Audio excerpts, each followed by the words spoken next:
রাত তখন 11টা বাজে। মুষলধারা বৃষ্টি আর ঝড়ও হচ্ছে, আকাশও ডাকছে। আর আমাদের খুব ভয়ও লাগছে, এত আকাশ ডাকছে জোরে জোরে না, পাপাও ঘুমাচ্ছে না ভয়তে, আর আমাদেরও ঘুম নেই। ঘরে বারান্দাতে জল পড়ে পুরো ভর্তি হয়ে গেছে, আর ভয়ও হচ্ছে। উঠান তো ডুবে গেছে, উঠানের ওই পোট অবধি না পুরো জল উঠে গেছে, আর সাথে রাস্তাটাও ডুবে গেছে। তার জন্য আরও বেশি ভয় হচ্ছে, যদি অনেকটা আরও জল হয়ে যায়। যাই হোক, সকালে তো উঠে গেছি, গিয়ে বাসিটা কাজটা সেরে নিয়েছি, নিয়ে উঠানটা আমি ঝাঁট দিতে চলে এসেছি। ওই সাইডে আমি ঝাঁট দিয়ে নিয়েছি, নিয়ে মন্দিরের সামনে ঝাঁট দিয়ে দিয়েছি। আর রাতে বেশি ঘুম হয়নি, কারণ পাপা ঘুম হয়নি ভয়তে, আমাদেরও ঘুম হয়নি, ওদের সাথে সাথে আমরাও জেগে গেছি। আর তারপরে তোমাদের দাদাভাই খাওয়া দাওয়া করে বেরিয়ে গেছে, আর আমারও সব কাজ সারা হয়ে গেছে। ঘরটা আজকের আর মুছিনি, কারণ খুব রাতে বৃষ্টি হয়েছে না, ঘর দেওয়াগুলো সব স্যাঁকস্যাঁকে করছে, হালকা হালকা ভিজে আছে, ওর জন্য আমি আর মুছিনি। সে যাই হোক, শুভ সকাল বন্ধুরা, তোমরা সব কেমন আছো? আশা করছি তোমরা সবাই ভালো আছো, আর আমিও ভালো আছি। আর আমি কাকুলি নতুন একটা ব্লগ নিয়ে চলে আসলাম। তারপরে আমি বোতলটা নিয়ে বোতলের মুখটা আমি ছিদ্র করে নিচ্ছি। আর না, ওই দেশলাইয়ের কাঠি দিয়ে হচ্ছিল না, এত শক্ত একদমই হচ্ছিল না। আমি তাও চেষ্টা করছিলাম, 2-3টে দেশলাই কাঠি দিয়েও হচ্ছিল না। আর কি করব সেটা তোমরা দেখতে থাকো।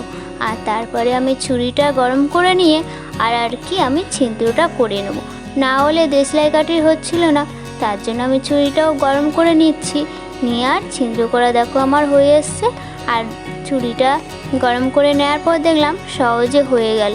আগে যদি একটু মনে হতো তাহলে আর অত সময় নষ্ট হতো না। আর এদিকে আমার দেখো ছিদ্র করা হয়ে গেছে, হয়ে গেলে এবারে আমি কাজটা শুরু করে দেব।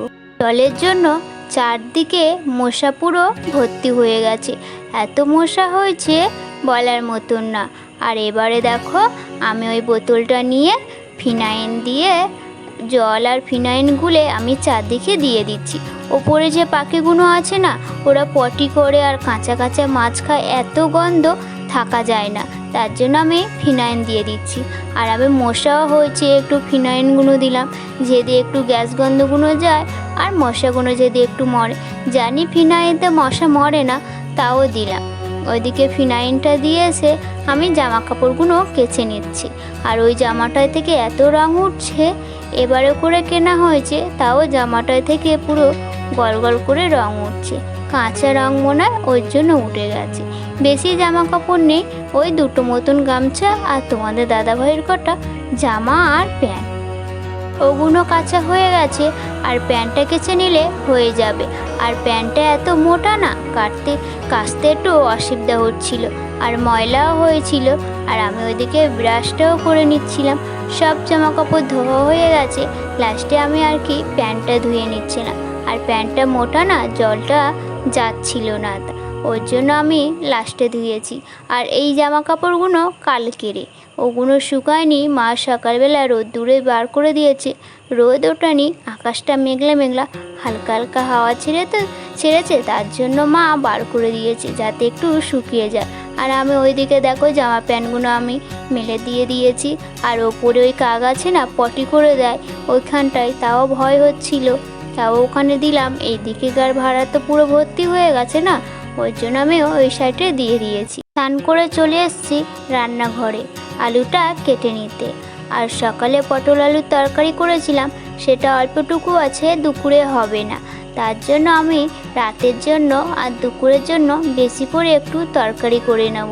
আর রাতে শুধু ভাতটা করব। আর আলুগুলো না খারাপ হয়ে গেছে, আমি ওগুলো শুকে শুকে দেখছিলাম, ভিতরে ভালো কিন্তু বাইরে দিয়ে গন্ধ বেরোচ্ছিল পচা পচা। আমি ওর জন্য কেটে দেখছিলাম ভিতরে ভালো আছে কি দেখছিলাম, বাইরে থেকে বোঝা যাচ্ছে না, কিন্তু ভিতরে পচা। আর আমার ওখানে আলুগুলো কাটা হয়ে গেছে, আলুর খোসাগুলো বালতিতে তুলে নিচ্ছিলাম।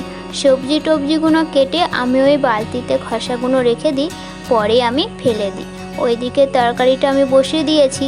আর এই যে ওই কাপ টাপ থাকে না, এই জায়গাটা নোংরা হয়ে গেছে, আর অনেক দিন ধরে পরিষ্কারও করা হয় না, তরকারিটা বসে দিয়ে আমি এদিকে ওগুলো পরিষ্কার করে গুছিয়ে রাখছিলাম। আর কি বলো তো, আর সময় পাচ্ছিলাম না, এদিকে কাজ ওদিকে কাজ, কোন দিকে সামলাবো। আজকে একটু সময় পেয়েছি, ভাতটা করতে হবে না, তার জন্য সুযোগ হয়ে গেছে, ওগুলোও গুছিয়ে নিচ্ছিলাম। ভালো করে দেখো, পরিষ্কার করে আমি এক এক করে গুছিয়ে নিচ্ছি। আর আমার ওখানে গোছানো প্রায় কমপ্লিট হয়ে গেছে। আর ডলন বাড়িটা না একটু সামা ধরে গেছে, ওটা ভালো করে একদিন পরিষ্কার করে নিতে হবে। আর সবজি যেখানে রাখি ওখানেও আমি পরিষ্কার করে নিচ্ছি। আর ওখানে কাগজগুলো পেতে রাখি না, সবজির ওই যে রসগুলো পরে মাঝে মাঝে নষ্ট হয়ে গেলে, আর আমি নষ্ট হতে দিই না, তার আগে খেয়ে নিই। কিন্তু আমি ওই কাগজগুলো রেখেছি, আর জল পড়েছে, জল পড়ে না, বাসনে রাখি ওখানটায় জল পড়ে, তার জন্য ওই কাগজগুলো আর কি নষ্ট হয়ে গেছে। আবার ওই কাগজগুলো তুলে আমি ভালো কাগজ পেতে দিয়েছি। এদিকে কাজ করতে করতে এদিকে আমার তরকারিটা হয়ে গেছে। সয়াবিন আলুর তরকারি করেছি, আর আগে থাকতেই দুটো ডিম ভেজে রেখে দিয়েছিলাম, সেটাও আমি তরকারি হওয়ার আগে একটু দিয়ে দিয়েছি। আর একটু জিরের গুঁড়ো দিয়ে ফুটিয়ে আমি লাবিয়ে নেব। আর কি বলো তো, দুটোই ডিম ছিল, ওর জন্য আমি ভাজা করে সয়াবিনের তরকারি দিয়েছি। আর বেশি ডিম থাকলে তাহলে আমি রান্না করে নিতাম, আর দুটো ডিমে তো সবার হবে না না, ওর জন্য। আর তরকারিটা আমার হয়ে গেছে, আমি এদিকে গামলিতে ঢেলে নিচ্ছি। খেতে কিন্তু ভালো হয়েছে, খুব খারাপ হয়েছে তা না, আমি প্রায় করি ওরকমই। যখন ডিম অল্প থাকে, কিছু থাকে না, তখন একটা ডিম ভেঙে সয়াবিন আলুর তরকারি করি, খেতে কিন্তু ভালো লাগে। তোমরা একবার বাড়িতে করে দেখতে পারো, খারাপ লাগে না ভালো লাগে অবশ্যই বলো। সকালে ভাত করেছিলাম, সেই ভাতটা আছে, আর পটল আলুর তরকারি অল্প একটু আছে। আর দুপুরে ভাত খাওয়ার জন্য ভাত বেড়ে নিয়েছি, আর বাটি করে মা একটু থালকুলি পাতা বেটে ভাতে দিয়েছিল দুপুরবেলা খাবে বলে। আর রোহিত আজকে চলে এসছে, ওর মা বাড়িতে নেই, ও চলে এসছে দুপুরবেলা আমাদের কাছে খাওয়া দাওয়া করবে বলে। আর মা ওই সাইডে খাচ্ছে, আর পাপা খেলা করছে।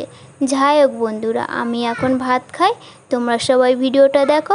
আর ভিডিওটা আমি এখানে শেষ করছি। আর ভিডিওটা যদি ভালো লাগে অবশ্যই আমার পাশে থেকো। আর কালকে একটা নতুন ভিডিওর সাথে দেখা হচ্ছে। টাটা।